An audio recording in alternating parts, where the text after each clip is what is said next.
ఇది ఇక్కడ బొల్లవరం గ్రామంలో రోడ్డు తీస్తున్నారు.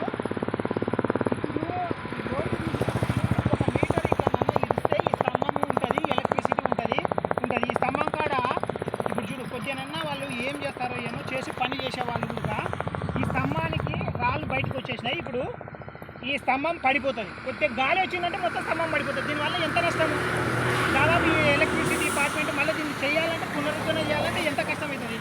మీరు దయచేసి అధికారులు కొద్దిగా ఈ యొక్క ప్రొక్లైన్ పనులు చేసే వాళ్ళకు కొద్దిగా స్టాండర్డ్ ఇన్స్ట్రక్షన్స్ చేయండి.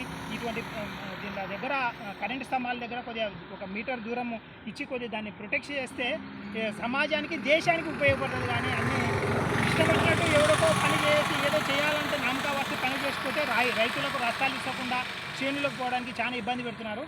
ఇది మంచి పద్ధతి కాదు. ఇది డాక్టర్ వీర మురళీధర్ రెడ్డితో పాటు ఇక్కడ ఉన్న చేను రైతులు నాల సుందరణ వీళ్ళందరూ చేను ఉన్నాయి కూడా అందరి చేను ఉన్నాయి.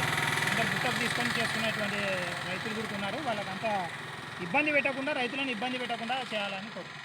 ధన్యవాదాలు.